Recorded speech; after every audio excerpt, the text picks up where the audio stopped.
First of all, be very active on your email as we constantly mail updates there. You can also follow our Instagram at the rate the novices for updates. Secondly, make sure you all have joined WhatsApp community and Telegram lobbying group. Link for both have been mailed. Third, background guides will be mailed to you 10 days prior to the event. Fourth, itinerary and dress code will be released 3 to 5 days prior, but keep your Indian and Western formals ready. Fifth, if you have any doubts, you can reply to messages on community and your doubts will be answered within 24 hours. We will be sending a message for the same every day till the conference. And lastly, these sessions are being recorded. Recordings will be shared after all the sessions are over. Now it's time to commence the session covering the topic journalism, which will be conducted by Miss Suhavi Saleja. She is a trusted head for IP who can do it all herself, a wonderful human being and beyond. Miss Suhavi Saleja, give her a round of applause, please. Okay, so thank you so much. Crazy. So we'll be starting with our training session. This is an introduction session wherein you'll be explained on how to write articles, how to research, and what makes IP different from other committees. So before I begin, can I please know how many of you have done MUNs before? Please raise your hands virtually.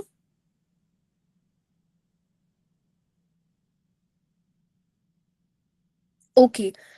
So out of you, how many of you have done IP earlier as journalists?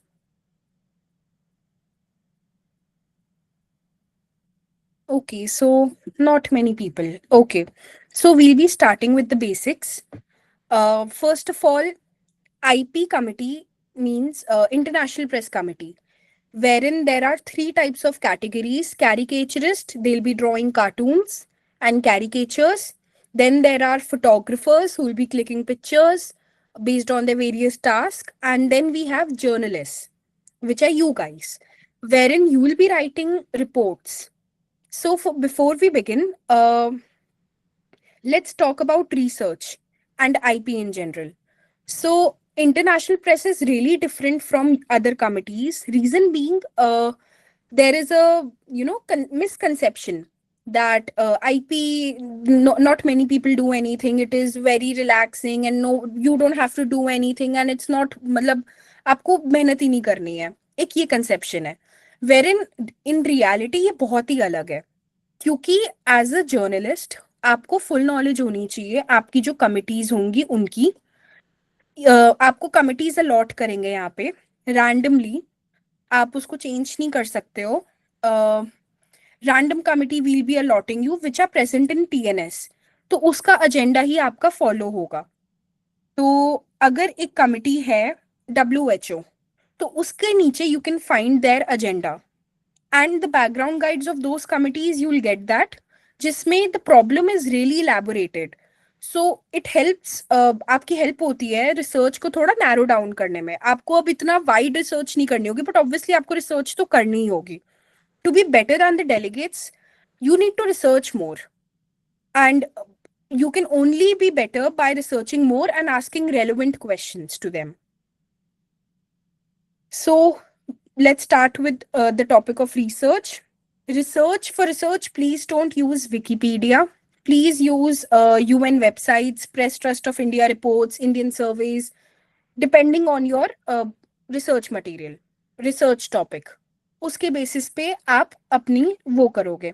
There are various UN reports like UNHRC, UNHOR. Then there are annual reports of United Nations. There are various things. And iske apart, if you want to research, there are various news agencies. You can refer to that, but keeping in mind the bias. Bias kya hota hai? That is, they'll not report on some things. Simple bias ye hota hai. For example, BBC. BBC usually international level पे UK, United kingdom जहाँ की वो news agency है वहां की बुराई नहीं करता है. इट इज वेरी रेयर कि वो कुछ बोले. तो कंसिडरिंग ऑल द बायसेस आपको रिसर्च करनी है. रिसर्च के लिए आपको विकिपीडिया नहीं यूज करना है, यूएन की वेबसाइट्स यूज करनी है. एंड सबसे पहले आपको जो एजेंडा होगा आपका उसका मतलब समझना होगा. For example, let's take a agenda from here only. Vanya ma'am, can you please tell a committee and their agenda, if possible?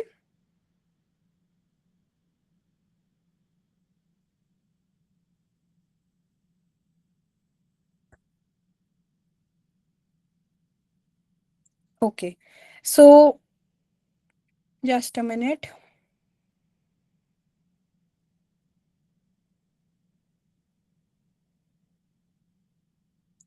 For example, there is a committee UNEP, United Nations Environmental Program. This is a committee. अब MUNs में क्या होता है, there are various simulations.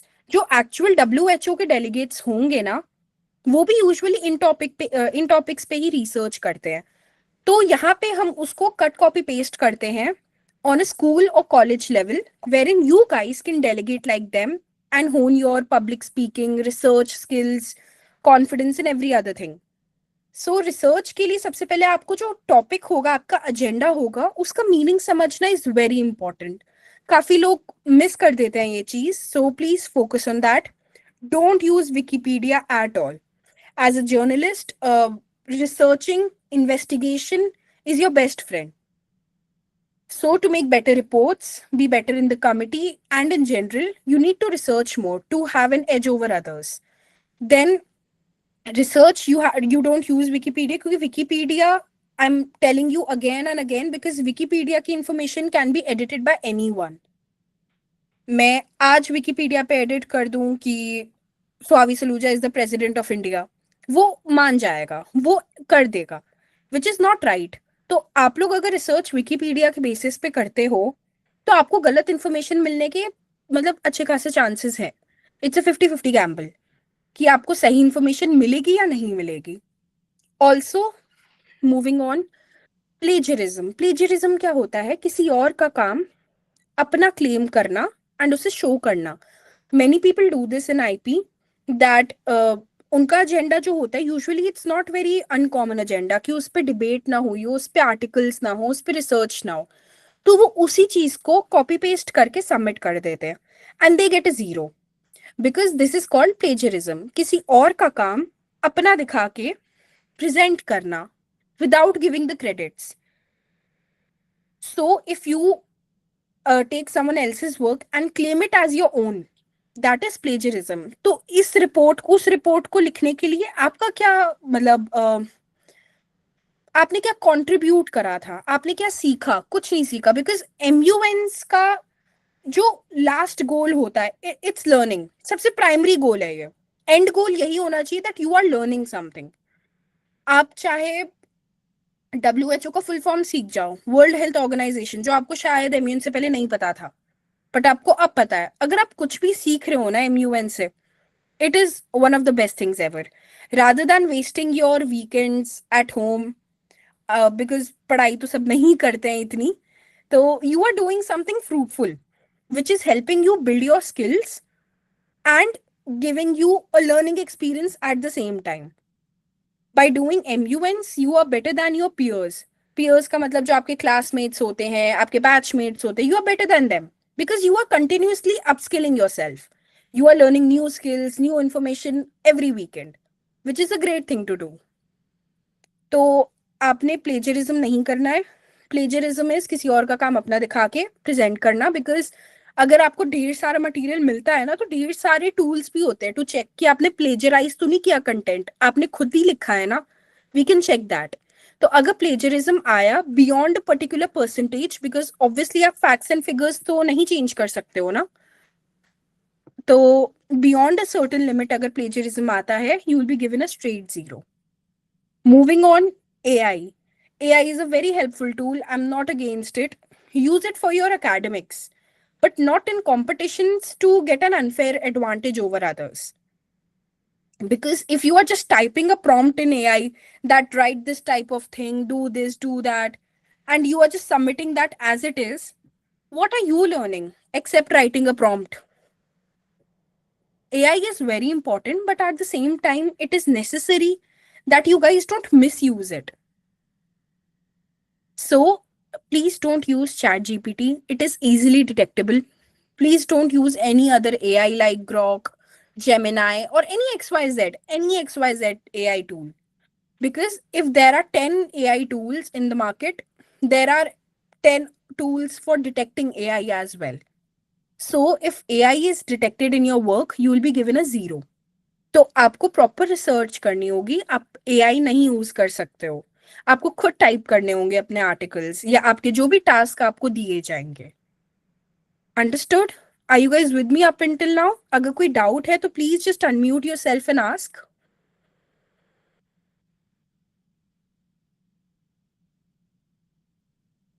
Are you guys even listening? Because अगर आपको अभी तक doubt नहीं आया है कि क्या लिखना है, कैसे करना है, तो आपने मतलब ठीक से नहीं सुना है. Okay, moving on. आपको कोई भी डाउट हो ड्यूरिंग द कमिटी और before that, you are free to ask. आप मुझसे मेल कर सकते हो. You will be getting your background guide soon. You can mail your doubts to me and I'll address them as soon as possible. So, moving on.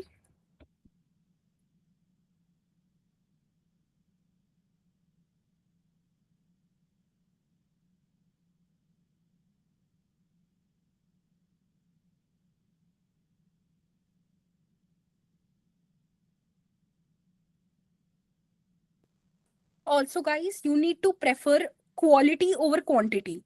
I'll allot you a word limit because word limits are really important. Because कल को आप journalist बने, आपको एक column दिया जाएगा इतनी ही size का, फॉर एग्जाम्पल.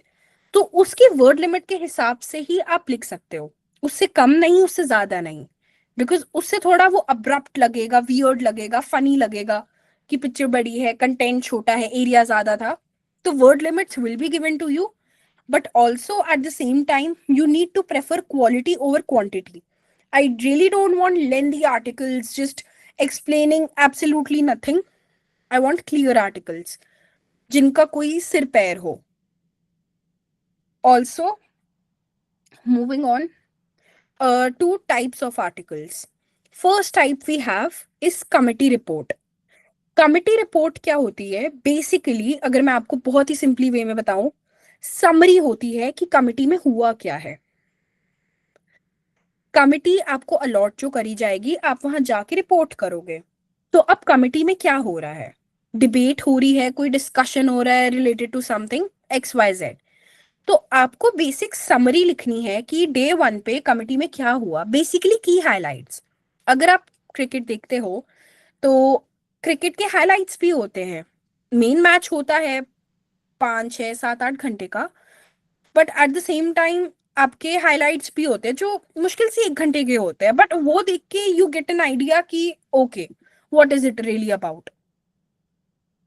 उसमें वो आपको बैट्समैन को भागते हुए नहीं दिखाएंगे, ये नहीं करेंगे, मतलब इररेलेवेंट कंटेंट नहीं होगा, टू द पॉइंट होगा. That is what committee report is. Basically आपको समरी लिखनी है कि कमिटी में क्या हुआ थ्रू आउट. अब इसके कुछ एक्सेप्शंस हैं, like unmoderated caucus. Unmoderated caucus is wherein delegates are informally discussing related to anything. It can be anything related to debate or in general. Don't mention that. So you have to write the other things, what they are doing. For example, there was debate on a particular topic, legalization of cannabis, for example. तो उस पर debate होगी, तो उस debate की आपको summary लिखनी कि अच्छा इस रिप्रेजेंटेटिव ने ये पॉइंट रखा, उन्होंने ये रखा, उन्होंने ये रखा, उस पे उन्होंने ये क्वेश्चन पूछा. तो बेसिकली द हाइलाइट्स जो कमिटी में हुआ है, because I as a person can not be present in various committees at the same time. So I need your help. You will have to write articles about the basic summary. I'll explain you, I'll tell your tasks on the day one itself, what you have to do. So please don't just worry about it right now. I'll explain all these things all over again on day one as well. So that even if you forget, you can just remember it, recall it again. The next type of article we have is a beat based article. Beat क्या होती है? Beat word से आप थोड़ा link करो sensationalism को, मिर्ची मसाले को. अब बीट रिपोर्ट को अगर मैं बहुत ही इजी वर्ड में समझाऊं, सेंसेशनल जर्नलिज्म होती है. इसमें क्या होता है, एक ही पर्टिकुलर इंसिडेंट पे इलैबोरेट करके लिखा जाता है. इलैबोरेट इतना किया जाता है, फॉर एग्जाम्पल कमिटी में, it's a committee related to UN Women, or it can be UNCSW also. The topic is related, their agenda is somewhat related to reproductive rights, that is abortion, and various other things at the same time. So abortion पे not every country has legalized it. And जिन country ने legalize करा भी है तो उस पे भी उन्होंने ढेर सारे गाइडलाइंस, रिस्ट्रिक्शन एंड लॉज लगाए हैं. और कुछ कंट्रीज ने एब्सोल्युटली बैन कर दिया अबॉर्शन. जैसे अभी रिसेंटली यूनाइटेड स्टेट्स ने करा था ऐसा, रो वर्सेस वेड में. ओके, सो अबॉर्शन राइट्स के ऊपर टॉपिक है. अब डिबेट होगी, कुछ कंट्रीज अपना पॉइंट ऑफ व्यू बताएंगे कि how abortion is good for women in general. It does not affect their emotional health, they are better financial prospects, etc, etc, etc. But at the same time, there are other countries who have banned abortion completely. They'll be like, you cannot abort because that fetus has a life, it can feel pain, and it is equivalent to murder अगर आप उसे मारते हो. कुछ countries का ये perspective होता है. तो अब यूजुअली क्या होगा, कमिटी में दो ब्लॉक्स बनेंगे, प्रो अबॉर्शन, एंटी अबॉर्शन. अब ये दो ब्लॉक्स एक दूसरे से ऐसे ऐसे क्वेश्चंस पूछेंगे जिससे दूसरे वाले की कमियां दिखें. So this is a beat based article. तो आप इसके ऊपर लिख सकते हो. अगर आपकी इंडियन कमिटी है, राहुल गांधी को किसी ने पप्पू बोल दिया, अखिलेश यादव को किसी ने टोटी चोर बोल दिया, योगी जी को गैंगस्टर बोल दिया, नरेंद्र मोदी को डिक्टेटर बोल दिया. I mean there are X Y Z things. Political leaders के मतलब पॉलिटिकल लीडर्स के लिए बहुत बातें हैं, बहुत नेम कॉलिंग है, बहुत सब कुछ है. तो अगर ये कमिटी में होता है तो you can right about it कि ये क्यों हुआ, कैसे हुआ, उसके बाद क्या रिस्पॉन्स था दोनों पार्टीज का, दोनों लोगों का. आप ये लिख सकते हो. तो ये टोटल ना फिक्शनल है. Fictional basically what I mean is conventional committees हैं. ये एक्चुअल में एक दूसरे को नहीं बोल रहे, मोदी, योगी, राहुल गांधी एंड ऑल, ये लोग एक दूसरे को ये सब नहीं बोल रहे हैं. बट वहां पे जो रिप्रेजेंटेटिव्स है ना, वो बोल सकते हैं. तो आप उसके बारे में लिख सकते हो. देन मूविंग ऑन, अभी तक आपने सिर्फ जो हुआ है उसकी रिपोर्टिंग करी है. And also very important thing, as journalist, before I explain my next type of article, as journalist, not everything is black and white. Sometimes you have to find your way through the grays of life. So with that in mind, आपको facts and figures and every single thing consider करते हुए third type of article लिखना होगा, opinionated editorial. Opinionated editorial क्या होता है? अगर आपने न्यूज़पेपर पढ़ा होगा, एक एडिटोरियल सेक्शन होता है जिसमें टॉपिक पे उन्होंने ढेर सारी इंफॉर्मेशन दी होती है. द हिंदू का अगर आप हो सके तो प्लीज एक बार कोई भी एडिटोरियल पढ़ना, you will get a fair idea कि what an editorial is. Editorial क्या होता है? जो जर्नलिस्ट होता है उसका ओपिनियन होता है. वो फैक्ट्स एंड फिगर्स रखते हुए अपना पॉइंट ऑफ व्यू प्रेजेंट करता है. It does not matter, for example you are allotted an Indian committee, it should not matter आप पर्सनल लाइफ में कोई पर्टिकुलर पॉलिटिकल पार्टी को सपोर्ट करते होगे, पर according to facts and figures it's not right. तो इट डज नॉट मीन कि आप उनके बारे में कुछ बुरा ना लिखो, आप आइडलाइज करो. You write what you see and जो फैक्ट्स हैं उसके अकॉर्डिंग. तो अब ओपिनियटेड एडिटोरियल में क्या किया जाता है, जो प्रॉब्लम होती है, जो एजेंडा होता है कमिटी का, उस पे इलैबोरेट करके अपना ओपिनियन दिया जाता है. सबसे यूजुअली स्टैंडर्ड प्रैक्टिस ये है कि फर्स्ट आपने टाइटल लिखा, बायलाइन लिखी, देन फर्स्ट पैराग्राफ में आपने लिखा इंट्रोडक्शन. इंट्रोडक्शन में आप बताओगे कि प्रॉब्लम क्या है.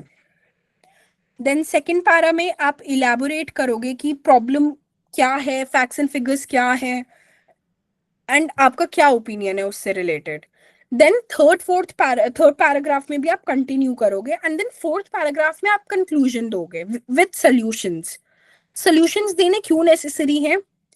आप अगर कोई आर्टिकल लिख रहे हो जिसमें आप सिर्फ बुराइयां ही करे जा रहे हो, आप सोल्यूशन दे ही नहीं रहे हो, तो कोई क्यों पढ़ेगा? लोग डिप्रेस होने के लिए नहीं पढ़ते आर्टिकल, लोगों को सोल्यूशंस भी चाहिए होते हैं एट द सेम टाइम। तो फॉर बेटर, आप अगर प्रॉब्लम आइडेंटिफाई कर पा रहे हो तो आप सोल्यूशंस भी बेटर दे सकते हो एनी डे। तो that is what an opinionated editorial is. Moving on to creative pieces. अब क्रिएटिव पीसेस है, अब पिछले में आपको ओपिनियन लिखना था, उससे पहले आपको जो हो रहा था वो लिखना था, अब ये सब सेकेंडरी है। अब आते हैं best pieces, basically creative pieces. इसमें क्या होगा, आप क्रिएटिव हो सकते हो, you can use Canva for this. You can write diary entries, open letters, poems, story writing, brochure, any XYZ thing, but it should be creative and somewhat related to the agenda. For example, if the topic is related to refugees, your agenda, मैं बार बार agenda को topic इसलिए बोल रही हूँ because many of you are first timers, तो आपको थोड़ा easy होगा relate करने के लिए, but इसको topic नहीं, usually इसको agenda ही बोलते हैं। ऑल राइट, सो अब क्या होगा, रेफ्यूजीज से रिलेटेड आपका एजेंडा है। ऑल राइट, तो अब आप एज अ उस क्रिएटिव पीस में कुछ भी कर सकते हो। आप एज अ रेफ्यूजी पोम लिख सकते हो, एज अ रेफ्यूजी आप उसमें ओपन लेटर्स लिख सकते हो, या एज अ गवर्नमेंट आप लिख सकते हो लेटर रिलेटेड टू रेफ्यूजीज। मतलब इट कैन बी एनीथिंग, ये नहीं रेफ्यूजी से रिलेटेड टॉपिक है तो आप एज अ रेफ्यूजी लिखोगे। You can write anything related to the agenda. It can be emotional, sarcastic, it should be creative basically, and at the end of the day it must have some relevance। उसको पढ़ के सामने वाले को feel होना चाहिए कि हाँ ये जेन्युइन एक प्रॉब्लम है। It can be emotional, funny, XYZ, anything. तो ये हो गए क्रिएटिव पीसेस। क्रिएटिव पीसेस दो होते हैं, फीचर एंड फिलर। फीचर की वर्ड लिमिट ज्यादा होती है, फिलर की वर्ड लिमिट कम होती है। Features are usually thrice the word limit, 375 words for example। Fillers की 125 वर्ड्स होते हैं, बट ये होते क्रिएटिव पीसेस ही है। अब यू विल आस्क मी कि तो इनको अलग क्यों किया गया है? रीजन बीइंग, क्रिएटिव पीसेस में क्या होता है, अब अगर 125 वर्ड लिमिट की है आपकी क्रिएटिव पीस फॉर एग्जाम्पल, तो आप उसमें डायरी एंट्री तो नहीं लिख सकते ना। 125 वर्ड्स की कोई डायरी एंट्री नहीं होती। तो उसमें आप ब्रोशर बना सकते हो, पोम लिख सकते हो, anything creative, your opinion, anything, anything creative, anything under the sun can be your idea. So there is that. Moving on, there is this thing called press conference. Press conference में क्या होता है, day 2 पर you will be asking questions to the delegates of the allotted committee। अगर आपको मैंने UNHRC allot करी है तो आप UNHRC के delegates से questions पूछ सकते हो। I'll be present there। मैं आपको थोड़ा और elaborate करूंगी related to the procedure on how to speak and everything, but usually आप क्वेश्चंस प्रिपेयर करते हो, रिसर्च करते हो, एंड क्योंकि डे 1 पे आपने ऑब्जर्व करा होता है कि कमिटी में हो क्या रहा है, so you have a fair idea committee में क्या चल रहा है। उसके ऊपर से आप रिसर्च भी करते हो related to some particular portfolios. Then you frame a question and you ask those questions to them, and if they are prepared वो आपको आंसर कर देंगे। If they are not, they will refuse to answer, and then you get a point for researching more than the delegate. I mean, don't ask the basic things like uh, what is the name of the law in your country and all. Not that. आप ऐसे questions पूछो जिसमें आपकी भी research दिखती है। You can say questions like day 1 पे you were you know supporting abortion and all, and but in your country the facts state that abortion की वजह से there are various deaths in your own country, so how can you support abortion and every single thing? Understood? अभी तक आपको समझ आया मैंने क्या बोला? एक होती है कमिटी रिपोर्ट, बेसिकली समरी जो हुआ होता है, हाइलाइट्स, क्रिकेट हाइलाइट्स, इससे आप याद करो। Then you have beat based article, ये मिर्ची मसाले वाले आर्टिकल्स होते हैं, सेंसेशनल जर्नलिज्म होता है। थर्ड टाइप होता है आपका ओपेड, ओपिनियटेड एडिटोरियल, इसमें आप अपना ओपिनियन रखते हो। ब्लैक व्हाइट ग्रे वाला एग्जाम्पल लेकर आप याद कर सकते हो इसको. देन आपके क्रिएटिव पीसेस हो गए. वर्ड लिमिट अलग होती है दो की. देन आपकी आती है प्रेस कॉन्फ्रेंस. अब now before I start with the press conference, do you guys have any question up until now?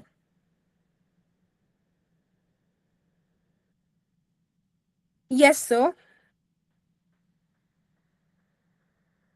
Uh, Aditya, you can just unmute your mic and ask that question. Ma'am, Or, they cannot unmute their mic because of certain security issues, but they can use the chat feature. okay. Okay, that's why I was wondering that I was just continuously speaking and I was not getting any response in ad. All right, okay, understood. So, journalists, if you have any questions, feel free to ask on this Google Meet chat, and I'm present here and I'll answer to that. Don't worry about that.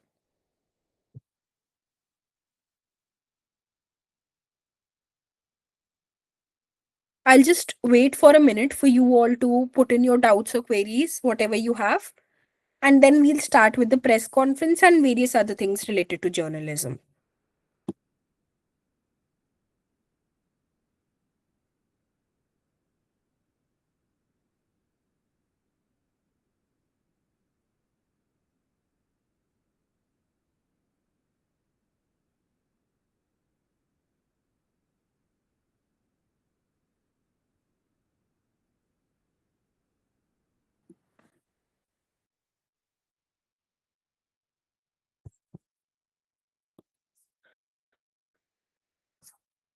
So, no questions so far. Okay, I might be explaining it all too well.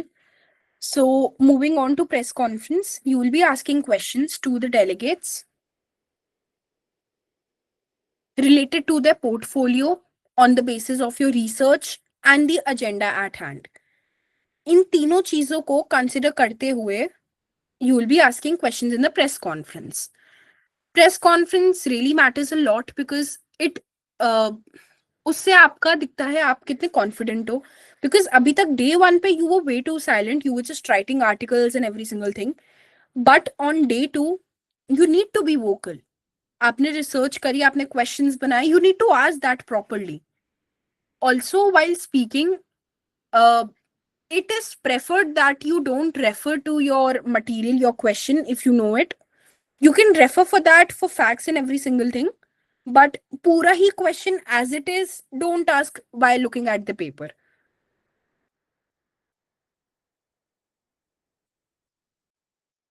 All right. अभी तक press conference में आप questions पूछते हो, delegates आपको answer करते हैं.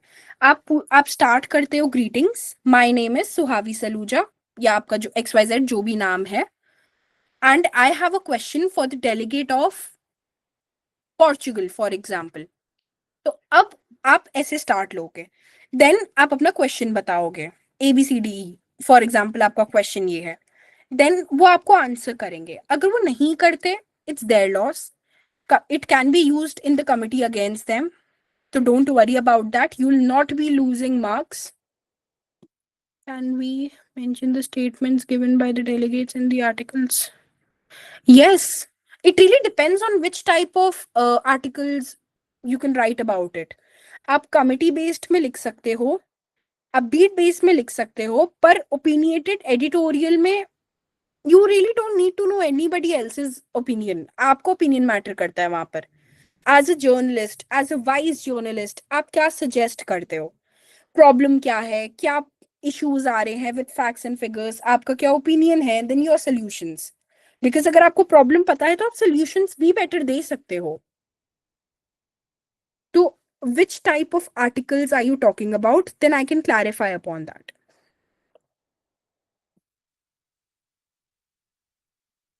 Moving on to the press conference, आपने पूछा, greetings, my name is XYZ. I have a question for the delegate of Portugal, for example. And then you begin with your question. ABCDE is your question. Assume that just for a minute. Then वो आपको answer करते हैं, नहीं करते, it's their loss. But you will get your marks on the basis of the questions you ask, not on the basis of delegates' responses. आपका क्या research content quality है, उसके बेसिस पे आपको मार्क्स मिलेंगे। नॉट बिकॉज सामने वाला under prepared था तो आपने बहुत बेसिक सी भी चीज पूछ ली, वो नहीं बता पाया तो आपको मार्क्स मिल जाएंगे, ऐसा कुछ नहीं होता। आपकी रिसर्च कितनी है ये मैटर करता है। बिकॉज प्रेस कॉन्फ्रेंस में डेलीगेट्स को नहीं मार्क्स मिल रहे हैं, आप लोगों को मार्क्स मिल रहे हैं एज जर्नलिस्ट, कि आप कितने अच्छे क्वेश्चंस पूछ सकते हो, कितने बेटर क्वेश्चंस पुट अप कर सकते हो। तो there is that press conference.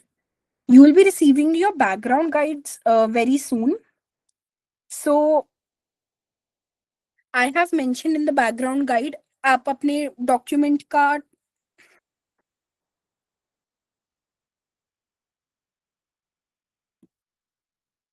yes, you can be sarcastic while asking questions. If you are allotted an Indian committee, you can even speak in Hindi and उसमें तो sarcasm और अच्छा लगेगा आपका। तो you can use sarcasm, satire, in a funny way you can ask. It's your call, but just एक line हमेशा याद रखना, sarcasm and rude होने में, बदतमीज होने में बहुत माइनर सा वो लाइन होती है। तो अगर आप सटायर और वो सब यूज कर रहे हो ना, you are walking on that very thin line. तो आप प्लीज ये ट्राई करना कि आप वो लाइन क्रॉस ना करो टू दैट रूडनेस, बदतमीजी। बिकॉज रिस्पेक्टफुल, अगर हम लोग रिस्पेक्टफुली क्वेश्चन पूछेंगे वो रिस्पेक्टफुली आंसर करेंगे, although at the same time satire, sarcasm, jokes, taunts are most welcome. Press conference में ऐसे ही घुमा के क्वेश्चंस पूछे जाते हैं। All right, Devanshi Arora, do we have to write all types of articles? I'll tell that to you. मैं आपको सारे आर्टिकल्स एक्सप्लेन आज इसलिए कर रही हूँ जिससे डे वन पे आपका ज्यादा टाइम एक्सप्लेनेशन में ना जाए और आप टास्क पे ज्यादा फोकस कर पाओ।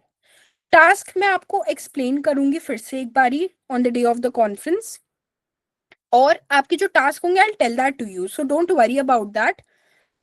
डिफरेंट टाइप ऑफ आर्टिकल्स आप डेफिनेटली लिखोगे। इट्स माय गोल कि आपको थोड़ा थोड़ा हर एक टाइप ऑफ आर्टिकल लिखना आए, और चॉइस भी मैं एट द सेम टाइम आपको देना चाहूंगी so that you don't feel ओवरबर्डन्ड।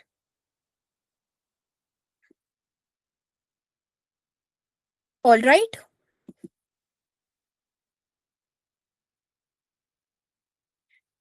Okay. So also as journalist punctuality is really important. अगर मैंने आपको डेडलाइन 4 o'clock की दी है फॉर एग्जाम्पल, तो अगर आपका काम 3 बजे खत्म हो जाता है, you can send that to me around 3। It is not necessary अगर 4 डेडलाइन है तो आप 4 बजे ही सेंड करोगे, या 4 बजे ही आप अपना जीमेल खोल के डॉक्यूमेंट सिलेक्ट करके मेल करोगे। Don't do that. जैसे ही आपका होता जाए काम, do submit that to me, so it is easier for me also to mark your articles, और उसको मैं प्रॉपर टाइम दे सकूं। एंड अगर आप 4 बजे का आर्टिकल 4:30 भेज रहे हो, 5 बजे भेज रहे हो, it is not acceptable. Because आगे अगर आप एक जर्नलिस्ट हो, आपको टाइम अलॉट किया गया कि 10 बजे आपका ये आर्टिकल रेडी होना चाहिए। तो अगर आप नहीं करते हो ना, you can even get fired from your job. This is just an example, इसको थोड़ा रियलिस्टिकली कंसिडर करो that how punctuality is really important in journalism. Network issues can definitely happen, that's not a problem at all. So उन चीजों को avoid करने के लिए if you start early, तो अगर कोई प्रॉब्लम भी होगी ना तो it can get sorted out very quickly. All right, तो पंचुअलिटी का ध्यान रखना। Also before submitting, I really don't want कि मैं आप लोगों के टेंसेस के बेसिस पे मार्क्स काटूं, past participle, present, future, continuous, इन चीजों पे मेरे को नहीं मना आपका मार्क्स काटने का। तो प्लीज एक बारी जरूर बिफोर सबमिशन ग्रामर चेक जरूर करना। It is an absolute necessity, आप ग्रामर चेक करो जिससे आप खुद अब वेली चीजों पे मार्क्स ना लूज करो। My marking will be based on first of all grammar, जब मैंने आपको एक्सप्लेन किया, टाइटल हो गया आपके डॉक्यूमेंट का, उस पे पंचुअलिटी कि आपने जल्दी दिया तो you no not lose marks on punctuality, आपको मिलेंगे 1-2 मार्क्स पंचुअलिटी के। Then you have relevance. Relevance का क्या होता है कि जो टॉपिक मैंने आपको दिया है, जो टाइप ऑफ आर्टिकल मैंने आपको बोला है लिखने के लिए, वो कितना रेलेवेंट है आपने जो लिखा है उससे। मतलब आपके टास्क और मेरे दिए हुए टास्क में एक कॉन्सोनेंस होनी चाहिए। ये नहीं मैंने कुछ आपसे टास्क बोला, आप कुछ सबमिट कर रहे हो and you are expecting marks. तो प्लीज रेलेवेंस रहनी चाहिए, डिप्लोमेटिक राइटिंग। फॉर एग्जाम्पल, जो हम लोग चाइना चाइना बोलते हैं ना, normally China is not China, मतलब उसका जो ऑफिशियल डिप्लोमेटिक नेम है it is People's Republic of China. तो अगर आर्टिकल्स लिखते हुए आपको चाइना को रेफर करना है तो आप सबसे पहले उसे People's Republic of China refer करोगे पहली बार में, उसके बाद आप उसको सिर्फ चाइना चाइना चाइना रेफर करोगे। सो डू रिमेंबर दैट कि आपको कंट्रीज का फुल फॉर्म लिखना है, फुल नेम लिखना है। Also, all the submissions will be taken on Google Classroom, and font size का आप ध्यान रखना, it's 12 and font style is Times New Roman. Then you should have a journalistic approach towards the material you are writing. Journalistic approach मैंने आपको समझाई black white gray वाली, कि हर चीज black and white नहीं हो सकती. There are some grays, light grays, dark grays, etc etc etc. तो आपको क्लियरली एज पॉसिबल लिखना है। आपको खुद पर्सनली बायस नहीं होना है सबसे पहले। The most important thing is that you are there for learning, not to put up your opinions, your beliefs over others. तो आप सीखने के लिए just be ready all the time.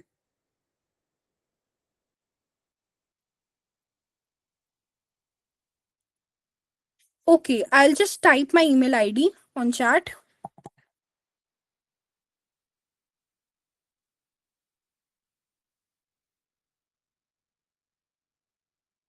This is my email ID.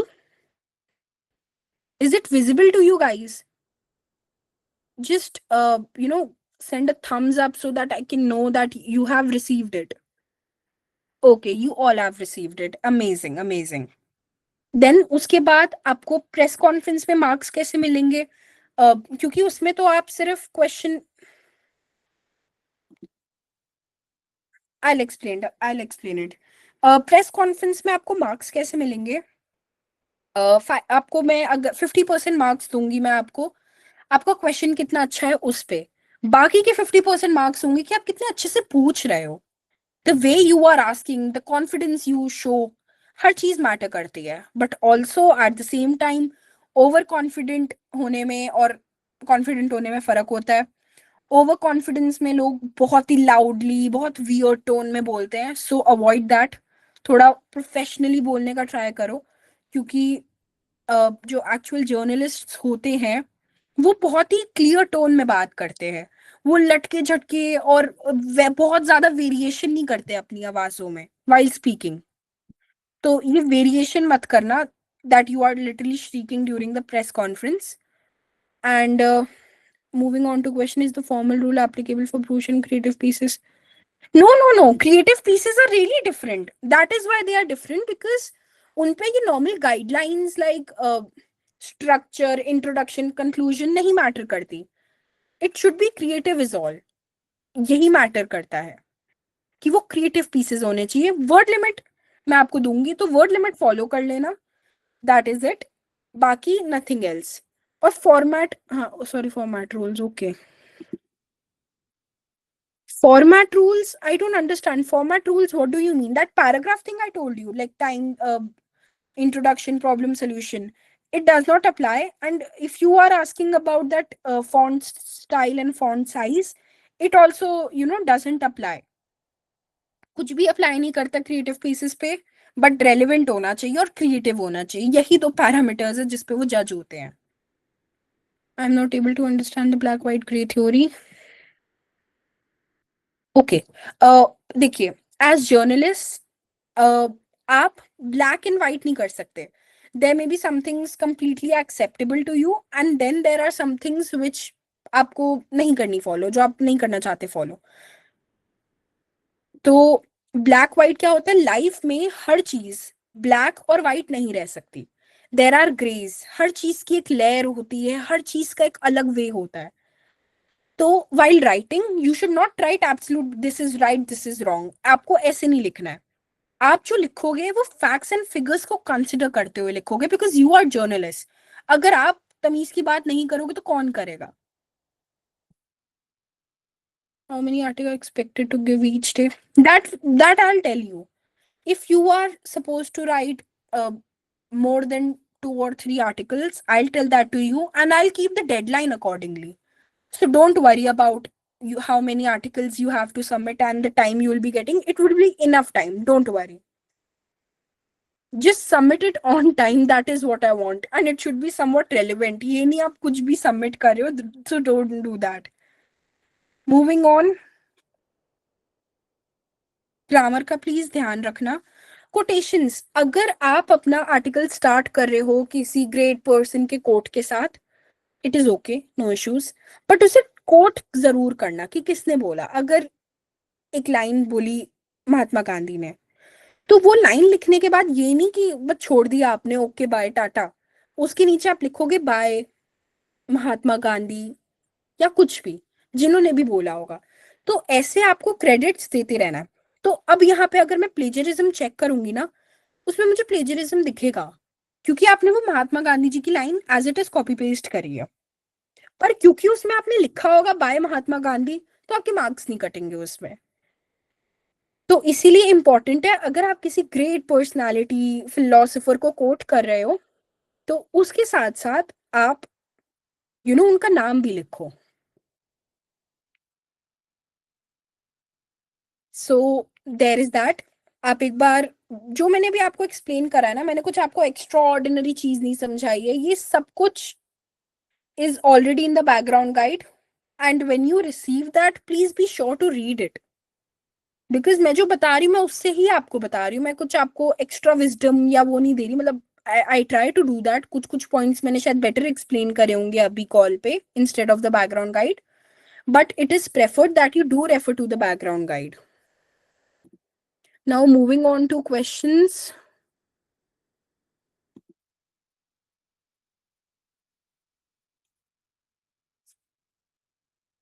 Formal rules, applicable format rules, okay, addressed. I'm not able to understand black white. Devanshi, were you able to understand it now? If yes, just send a thumbs up so that I know I addressed your doubt. Okay, great. Okay, how many articles expected to submit addressed? Can we be biased or we have? देखो, biased का भी बहुत तरीका होता है. एक होता है कि आपके सामने फैक्ट्स हैं और आप तब भी कहते हो नहीं जी, I don't believe it, cancel. आप तब भी वही लिखोगे जो आपकी पॉलिटिकल आइडियोलॉजी या जो भी आइडियोलॉजी बोलते हैं आप वो लिखोगे. तो ये नहीं करना है. अगर जर्नलिस्ट ही हमारे बायस्ड होंगे, उनके अपने पॉलिटिकल एफिलिएशंस होंगे कि जी एक कांग्रेस का सपोर्टर है, एक बीजेपी सपोर्टर है, no matter what they do, तो जर्नलिस्ट को ना हमेशा मिडिल पाथ निकालना होता है. कोई लेफ्टिस्ट राइटिस्ट कुछ नहीं होता. You have to be centrist. जो पॉलिसी सही है अप्रिशिएट दैट, एंड जो पॉलिसीज गलत हैं regardless of who is in the power, criticise that.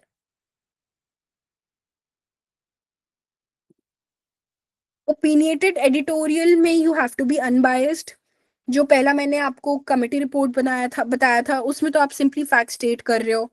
Beat में भी आप सिंपली एक इंसिडेंट पे इलैबोरेट कर रहे हो. फिलर्स में you have to be creative. तो ओपिड में ही आप बायस हो सकते हो. तो प्लीज ट्राई करना फैक्ट्स एंड फिगर्स को पुट अप करना प्रॉपरली एंड उसे खुद समझना और फिर उसके बारे में लिखना. Is internet allowed during sessions for research? Yes, internet is allowed. However, I'm not so sure that the school or college premises will be giving you Wi-Fi. So carry your own mobile data or any modem for that matter. So internet is allowed at the end. Does it in plagiarism cite the research paper we copied में definition? Listen, statistics तो कहीं change नहीं हो सकते ना. 10% का मतलब 10% ही होता है. But the way you present it, अगर आपने एज इट इज पूरी लाइन कॉपी पेस्ट कर दी है without making any changes, without putting your own opinion XYZ, तो वो प्लेजरिज्म में कहीं ना कहीं काउंट होता है. However it really depends from case to case, कितना परसेंट किस चीज का. और स्टैटिस्टिक तो आप नहीं चेंज कर सकते, but the way you present it can be change, no. और रिसर्च पेपर वगैरह से आपकी वर्ड लिमिट्स इतनी कम होंगी, तो आप कैसे रिसर्च पेपर भी लिख लोगे, अपना ओपिनियन भी लिख लोगे, प्रॉब्लम भी बता दोगे, सोल्यूशन भी बता दोगे, तो ये बहुत ही हेक्टिक हो जाएगा आपके खुद के लिए। सो जस्ट ट्राई कि आप पहले बेसिक्स अपने क्लियर कर लो, उसके बाद रिसर्च पेपर को कोट करो. However, you can refer to research paper for your research. Will we be interviewing delegates? Coverage of will report observing the committee. On day one, it will be based on observing the committee and its discussions. On day two, you will be having your press conference. Interviews, I'm not so sure. I'll tell you if you have to interview them. However, I don't take interviews. Uh, a press conference is much better because then you get to research on various other delegates at the same time and hone your public speaking skills, which is quite important. All right. So, with this in mind, do you guys have any questions, any doubts, any queries? Please just type it in the chat box or something so I can address it right now. जिससे आपको नहीं परेशान होना पड़ेगा mail करने में, 4 अलग चीजें करने में, अलग फॉर्मेलिटियां. तो just send your questions to me on chat and I'll address them abhi ke abhi. And if you guys have no questions, you all are free to leave the meeting. However, before all the doubts are addressed, आप मत leave करना. क्या पता आपको अभी वो doubt ना हो, बट लेटर ऑन आपको वही सेम डाउट हो. तो वो मैं अभी क्लैरिफाई कर रही हूँ. Question answer. Can we get a sample article? Sample I'll show in the committee.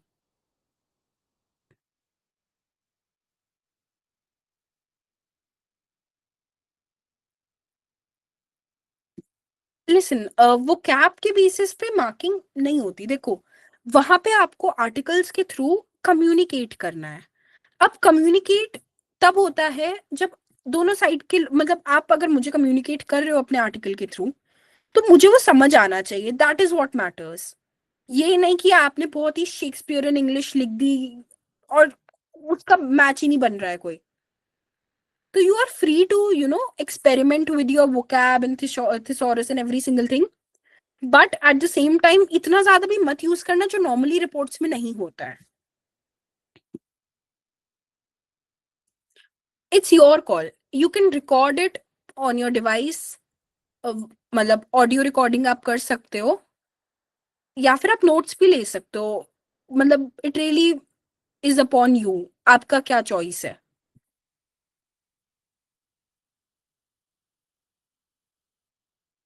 Moving on. Just give me a thumbs up अगर सब कुछ क्लियर है आपको. And if not, just put your question in this question answer thing and I'll answer it. 1, 2, 3, 4.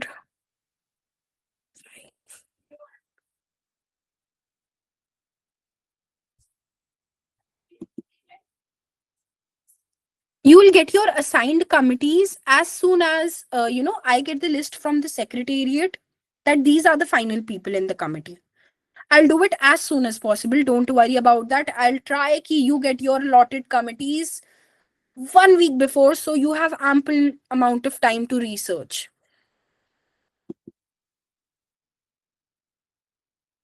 Now tell me, koi doubt?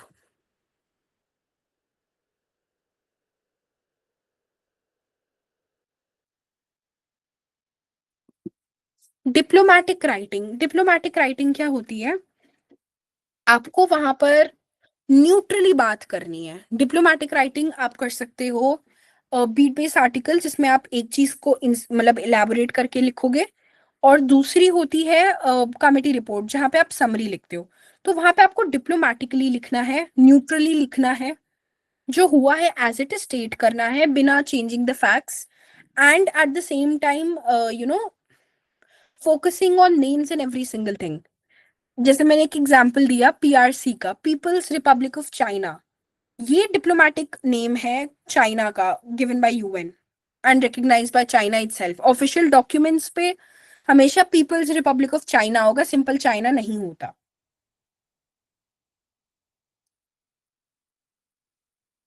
Okay. तो आप जब लिखोगे ना तो पहले आप पीपल्स रिपब्लिक ऑफ चाइना लिखोगे, full form People's Republic of China. उसके बाद अगर आप चाइना के बारे में लिखते हो तो आप सिंपल चाइना स्टेट कर सकते हो, पर पहले you have to write the full form.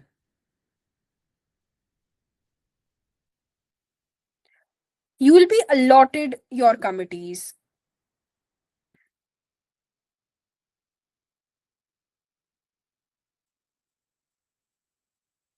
and no changes will be entertained regardless of the fact that you don't understand English, you don't understand Hindi. I've gotten various of these excuses. So no excuses will be entertained, and allotted committee पर ही आप report करोगे.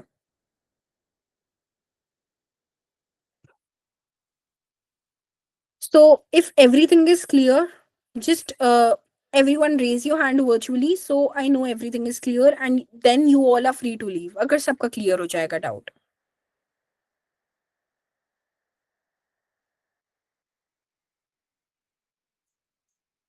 Trimay and Akriti, are your doubts clear?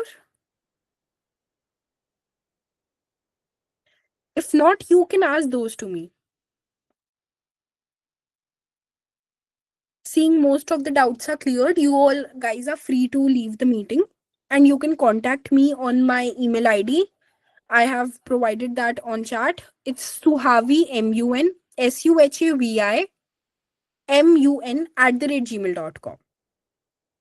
तो अगर आपको कोई doubt query किसी भी point of time पे, इस मीटिंग के बाद, 10 मिनट बाद, 1 दिन बाद, 3 दिन बाद, just feel free to ask. I am here कि मैं आपके डाउट्स एड्रेस कर सकूं. Okay, so you all are free to leave the meeting if you guys want to.